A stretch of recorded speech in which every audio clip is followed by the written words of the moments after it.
National life insurance PLC প্রতিষ্ঠার ৪২ বছর ও গৌরবময় সাফল্য উৎসব করেছে। ৭ জুলাই ঢাকার অফিসার্স ক্লাবে সারা দেশ থেকে আগত প্রায় ২,০০০ সফল উন্নয়ন কর্মী, বীমা শিল্প ও আর্থিক খাতের সুধীজনদের অংশগ্রহণে এ উৎসব হয়। অনুষ্ঠানে প্রধান অতিথি ছিলেন তথ্য ও সম্প্রচার মন্ত্রী জহির উদ্দিন স্বপন এমপি। বিশেষ অতিথি ছিলেন প্রধানমন্ত্রীর মুখ্য সচিব এবিএম আব্দুস সাত্তার, বাংলাদেশ ইন্স্যুরেন্স অ্যাসোসিয়েশনের প্রেসিডেন্ট সাইদ আহমেদ এমপি ও আর্থিক প্রতিষ্ঠান বিভাগের সচিব নাজমা মোবারক। প্রধান অতিথি তার বক্তব্যে বলেন, আজকের এই লাইফ ইন্স্যুরেন্সের ৪২তম প্রতিষ্ঠা বার্ষিকী থেকে আমি সঠিক একটা মঞ্চ বলে মনে করি, যেখানে আপনাদেরকে বিনীতভাবে আমি স্মরণ করিয়ে দিচ্ছি যে এটা কেবলই কিন্তু একটা সেবামূলক কাজ নয়, এটি হচ্ছে আমাদের দেশের এই অর্থনীতিকে বেগবান করার একটি অন্যতম উপাদান বীমা জগতের।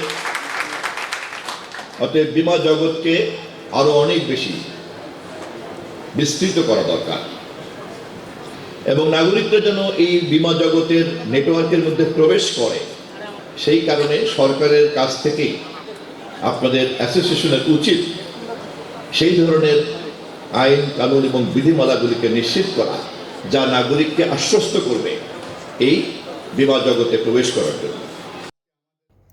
অনুষ্ঠানে সভাপতিত্ব করেন ন্যাশনাল লাইফ ইন্স্যুরেন্সের চেয়ারম্যান তোফাজ্জল হোসেন। স্বাগত বক্তব্য রাখেন কোম্পানির মুখ্য নির্বাহী কর্মকর্তা মোহাম্মদ কাজিম উদ্দিন। এছাড়া কোম্পানির পরিচালকবৃন্দ ও নির্বাহীবৃন্দ উপস্থিত ছিলেন। বিশেষ অতিথি তার বক্তব্যে বলেন, আমাদের দেশে যদিও ইন্স্যুরেন্স নিয়ে অনেক নেতিবাচক আছে, অনেকের ধারণা, তো আমরা এই সেক্টরটাকে মানুষের আস্থা ফিরিয়ে আনার জন্য আমরা কাজ করে যাচ্ছি এবং আমাদের প্রধান অতিথি সেই একই কথা বললেন।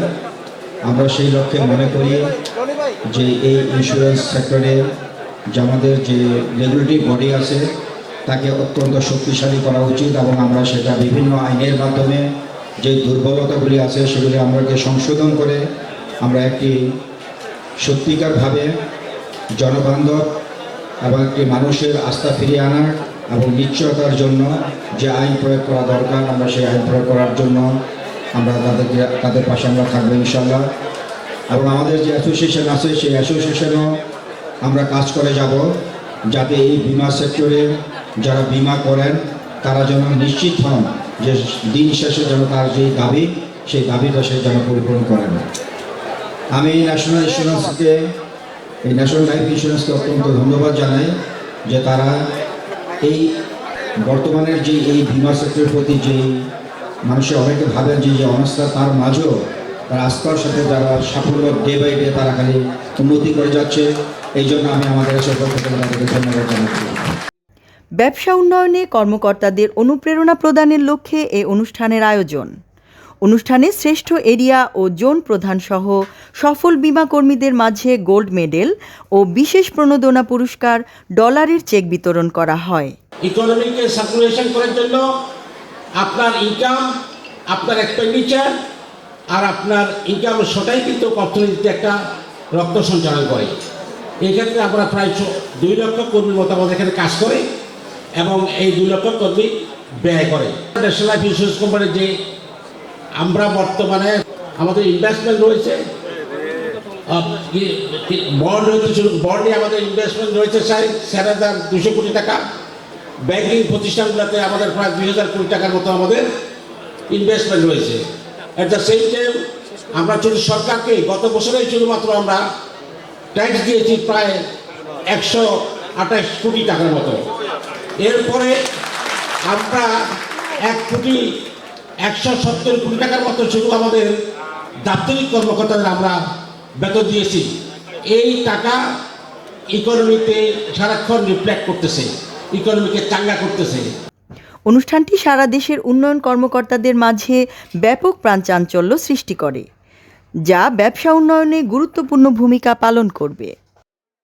বর্তমানে 36টা লাইফ ইন্স্যুরেন্স কোম্পানি বাংলাদেশে কাজ করতেছি, দেশীয় এবং বিদেশি মিলিয়ে। ন্যাশনাল লাইফের প্রবৃদ্ধি 1,139 কোটি টাকা 2020 সাল থেকে 2025 সাল পর্যন্ত আমরা 2020 সালে আমাদের লাইফ ফান্ড ছিল 4,007 কোটি টাকা। সেখান থেকে আমরা 2025 সাল পর্যন্ত আমাদের লাইফ ফান্ড 7,018 কোটি টাকা।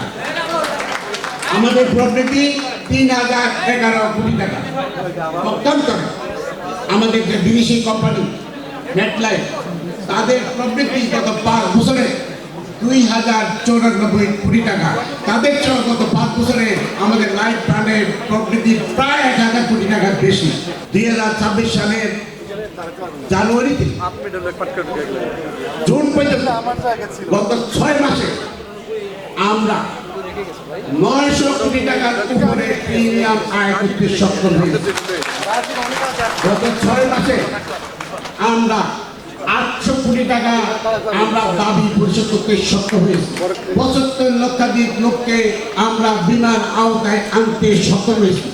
তার মধ্যে প্রায় 40 লক্ষ লোককে আমরা গত 41 বছরে বিমা দাবি পরিশোধ করতে সক্ষম হয়েছি।